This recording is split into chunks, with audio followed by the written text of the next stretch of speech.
E aí, pessoal? Tudo bem com vocês? Tempos atrás eu trouxe um vídeo aqui pro canal contando a história da última dobradinha brasileira na Fórmula 1, que fez 30 anos agora no ano passado, no ano de 2020. E naquela época em que aconteceu essa última dobradinha, há mais de 30 anos, nós éramos acostumados a ver com frequência dobradinhas brasileiras na Fórmula 1, principalmente na segunda metade dos anos 80. Era muito comum termos dois brasileiros nos lugares mais altos do pódio no final das provas. Então eu resolvi fazer um vídeo reunindo todas as dobradinhas brasileiras na história da Fórmula 1 e trazer aqui para o canal para contar para vocês. Então, vamos lá!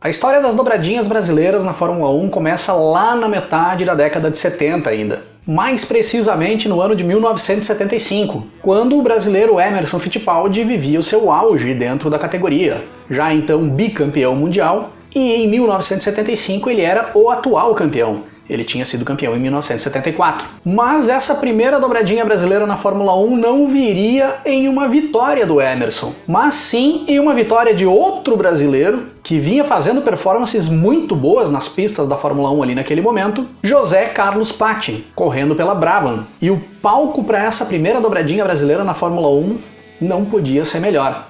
O circuito de Interlagos, no Grande Prêmio do Brasil de 1975. A segunda prova da temporada de 1975, com o José Carlos Patti chegando na primeira posição e o Emerson Fittipaldi cruzando a linha de chegada em segundo. Sendo que o José Carlos Patti termina a prova praticamente sem freios no seu carro. Se a corrida tivesse mais uma volta, era muito provável que ele não conseguiria cruzar a linha de chegada em primeiro. Era ali a primeira vitória do José Carlos Patti na Fórmula 1, e viria a ser a única vitória na sua carreira, mas não seria a única dobradinha brasileira com participação do José Carlos Patti, pois 8 grandes prêmios depois desse Grande Prêmio do Brasil, no Grande Prêmio da Grã-Bretanha de 1975, nós teríamos a segunda dobradinha brasileira na história da Fórmula 1. Aí com o Emerson Fittipaldi conquistando a vitória, cruzando a linha de chegada em primeiro, e o José Carlos Patti na segunda posição, em uma prova maluca, que foi encerrada com antecedência por causa da chuva torrencial que caía em Silverstone ali naquele momento. E principalmente por causa da aquaplanagem na curva Club do circuito de Silverstone, onde acabou se formando uma montanha de carros acidentados ao final da prova. Inclusive o próprio José Carlos Patti se acidenta nessa curva e o carro dele também fica nessa montanha. Mas como o resultado final da prova foi definido por uma volta antes do Patti sofrer o acidente,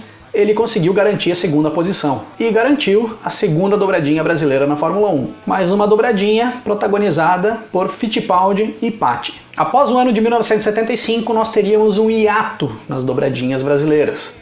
E nas vitórias também, pois o Emerson sairia da McLaren ali naquele momento e passaria a atuar no projeto da Copersucar. Passaríamos alguns anos sem vitórias brasileiras ali na categoria. Vitórias que voltariam no início da década de 80, com o brasileiro Nelson Piquet, que já começava a buscar também os seus títulos mundiais ali no início da década. Mas levaria alguns anos até que surgisse outro brasileiro que conseguisse acompanhar o Piquet na frente do pelotão. E em 1984 surge um tal de Ayrton Senna, impressionando o mundo da Fórmula 1 com as suas performances e com uma ascensão muito rápida dentro da categoria, pois em questão de um ano ele já vinha buscando as suas vitórias e em 2 anos, 1986, Senna e Piquet estariam andando juntos frequentemente na frente do pelotão. Em 1986 o Piquet correndo pela Williams, que com a parceria com a Honda colocava na pista, ali naquelas temporadas, o melhor carro do grid, e o Senna fazia o seu segundo ano com a Lotus, que não tinha um carro tão bom quanto o da Williams, mas tinha um bom carro, que pilotado por um excelente piloto, conseguiria andar lá na frente do pelotão e buscar algumas vitórias. E os dois brasileiros não perderam tempo em 1986, na primeira prova da temporada, no Grande Prêmio do Brasil, em Jacarepaguá, dobradinha brasileira, com Nelson Piquet em primeiro e Ayrton Senna em segundo. A terceira dobradinha brasileira na Fórmula 1 e a primeira dobradinha da parceria Senna-Piquet, que duraria por um bom tempo dentro da categoria. Tanto que 9 grandes prêmios depois, no Grande Prêmio da Alemanha, em Hockenheim, nova dobradinha brasileira. Nelson Piquet em primeiro, Ayrton Senna em segundo. Prova que ficou marcada pela interceptação de rádio do Nelson Piquet. A equipe Williams manda um rádio para o Mansell, chamando o Mansell para os boxes para fazer a sua troca de pneus, e o Piquet se antecipa ao Mansell e faz ele a parada no lugar do inglês, se apropriando dos pneus que a equipe tinha separado para o inglês, e se utilizando da estratégia para vencer a prova. E já na prova seguinte, no Grande Prêmio da Hungria de 1986, nós teríamos, na minha opinião, a maior performance brasileira nas pistas da Fórmula 1 até hoje, performance que proporcionou a maior ultrapassagem de todos os tempos, a qual eu já fiz vídeo aqui no canal, e deixo o card aqui em cima para vocês, e o link na descrição, confiram lá. Ultrapassagem que inspirou essa camiseta aqui, que vocês podem comprar acessando a nossa loja oficial, rock'n'race.com.br, deixo o link na descrição também, acessem e confiram lá. E no meio dessa prova sensacional, que foi o Grande Prêmio da Hungria de 1986, nova dobradinha brasileira. Nelson Piquet em primeiro, Ayrton Senna em segundo, com os dois colocando uma volta em todos os outros pilotos da corrida. E aí saímos de 1986 e vamos para 1987, onde teríamos a sexta dobradinha brasileira da história no Grande Prêmio de Mônaco de 1987, com Ayrton Senna em primeiro e Nelson Piquet em segundo. Era a primeira vitória do Senna no Grande Prêmio de Mônaco e a primeira vitória brasileira no Principado. Nunca um brasileiro tinha vencido ali até então. E dias depois, na prova seguinte, no Grande Prêmio de Detroit, nos Estados Unidos, um replay do que tinha acontecido em Mônaco. Nova dobradinha brasileira, com Senna chegando em primeiro e Piquet cruzando a linha de chegada em segundo. E essa prova vai ganhar um episódio aqui no canal, inclusive eu até já iniciei ele, porque foi ali uma das melhores performances do brasileiro Nelson Piquet na Fórmula 1. O que o Piquet faz nessa corrida para chegar em segundo no final da prova demonstra o porquê ele é um tricampeão mundial e porque muitos consideram ele um dos melhores de todos os tempos. Então nos próximos dias eu estou trazendo aqui para o canal um episódio sobre esse grande prêmio. 4 grandes prêmios depois, no Grande Prêmio da Hungria de 1987, nova dobradinha brasileira, com Piquet em primeiro e Senna em segundo, os dois se aproveitando do pé frio do inglês Nigel Mansell, que liderava a prova com folga e já tinha vitória praticamente garantida, quando escapam a porca de uma das rodas da sua Williams. E o Piquet e o Senna, que estavam bem distantes do inglês, se aproveitam do problema para chegarem nas 2 primeiras posições novamente.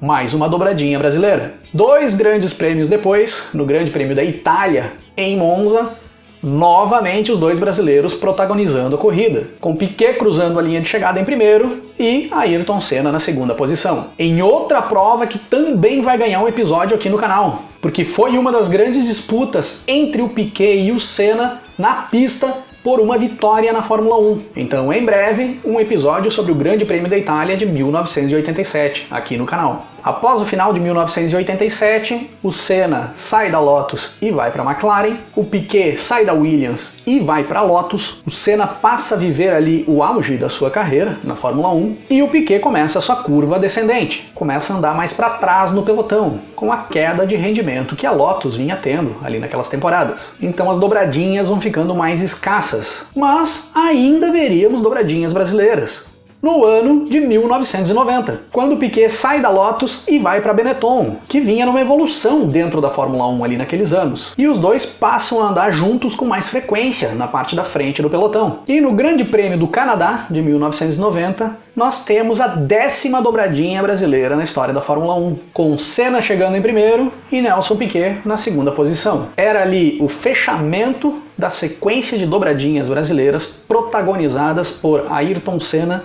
e Nelson Piquet dentro da Fórmula 1. Mas não seria essa a última dobradinha brasileira até os dias de hoje, pois na penúltima prova da temporada de 1990, o Grande Prêmio do Japão, nós teríamos a 11ª e última dobradinha brasileira até os dias de hoje, com Nelson Piquet cruzando a linha de chegada em primeiro e Roberto Pupo Moreno estreando na equipe Benetton ali naquele final de semana como companheiro de equipe do Nelson Piquet, cruzando a linha de chegada na segunda posição. Como eu já disse lá no início do vídeo, eu já trouxe vídeo aqui para o canal contando a história dessa última dobradinha brasileira. Vou deixar o card aqui e o link na descrição. Confiram a história lá. Na minha opinião, essa não é a dobradinha mais performática de brasileiros da Fórmula 1, mas é a mais improvável a mais bonita e a mais emocionante delas. Foi a forma mais bacana de encerrar essa sequência de 11 dobradinhas brasileiras no decorrer da história da categoria. Aquecimento global, discos voadores,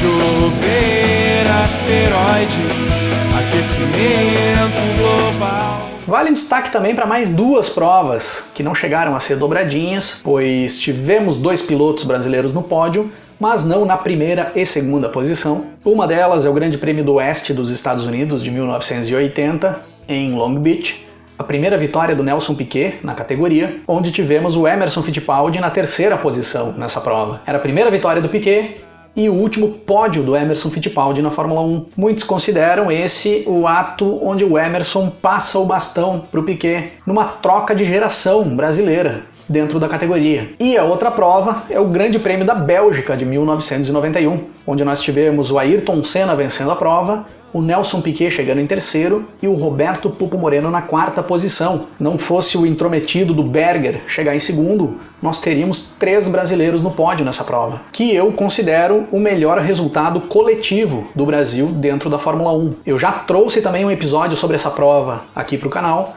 vou deixar o card e o link na descrição. Se não viram, confiram lá. No total foram 11 dobradinhas brasileiras até os dias de hoje, dentro da Fórmula 1. Todas as 11 ocorreram dentro de um intervalo de 15 anos, que se iniciou lá em 1975 e terminou em 1990. Destas 11 dobradinhas, 8 foram protagonizadas pela dupla Senna-Piquet, 2 pela dupla Fittipaldi-Patti e 1 pela dupla Piquet-Moreno. E 1987 foi a temporada de Fórmula 1 onde nós mais tivemos dobradinhas brasileiras. Foram 4 dobradinhas brasileiras em 1987, todas com Senna e Piquet. E por hoje é isso aí, pessoal. Se curtiram o vídeo, deixa o like, se inscreva no canal se ainda não se inscreveu, ativa o sininho para receber as notificações. Escrevam aí nos comentários mais fatos e curiosidades sobre essas dobradinhas que eu trouxe aqui no vídeo. Se eu esqueci de falar alguma coisa ou falei alguma coisa errada, coloquem aí também. Acessem a loja oficial do canal, rock'n'race.com.br. Dê uma olhada nos produtos que tem por lá. Esse quadro do Piquet aqui, ó, tem lá na loja também, tem vários modelos. Acessem o site e deem uma conferida. Comprando os produtos da loja, vocês estão ajudando a manter o canal no ar. Ou se quiser apoiar de uma outra forma e receber mais conteúdo do canal, clica no botão Seja Membro aí embaixo. Dá uma olhada nos planos para membros do Clube Rock 'n' Race. Se tiver interesse, pode assinar qualquer um dos planos. Quaisquer dúvidas, me chame nas redes sociais, eu respondo todo mundo por lá. E vamos nos falando na sequência. Um grande abraço para todo mundo. Até mais!